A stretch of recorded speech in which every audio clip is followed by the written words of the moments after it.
som s ňou pôsobil v Čechách ako na Slovensku. V Čechách sme viacej hrávali a malo to nejaké väčšie ohlasy. A potom prišla chuť nahrať vlastný solo album, s ním prvé slávne stretnutie s veľkým producentom. Som poslal svoje demo nahrávky do Anglie a ozvali sa mi traja producenti.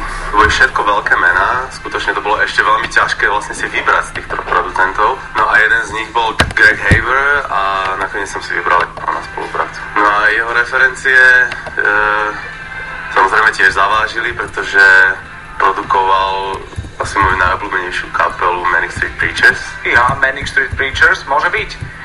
Peter Aristonen však na seba upozornil hlavne tým, že dueto na tento album s ním nahrala bývalá Spiceska, Sporty Spice, Elce Melce, Kotrmelce, Melcy a sprevádzala ho aj na krste albumu v Praze. Šimo. Bola úžasná na tom krste a on je taký môj navigátor teraz, pretože aj pri tých rozhovoroch, my sme spravili 14 rozhovorov mediálnych v Prahe a stávalo sa mi, že som nevedel zareagovať na nejakú otázku, tak že mi pošepkala alebo ma nejak tak postrčila, že povedala, to povedz, toto nehovor. Tak.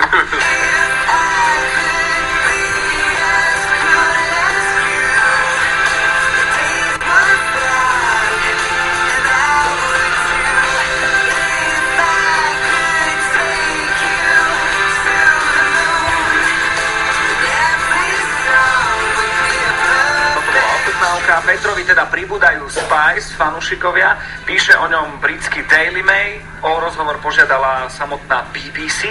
Wow. No ja neviem, ja som to naozaj neplánoval, to sú proste také, akože je to ja mám také zmiešané pocity teraz, akože zároveň si to strašne užívam, že to je ako hrozná paráda, ale niekedy mám aj taký trošku strach, že akože čo bude, že ty kokso, však to môže ako ísť úplne, že ja neviem, do nejakých strašných čísiel, ako potom. Klip si môžete pozrieť už teraz na fanradio.sk.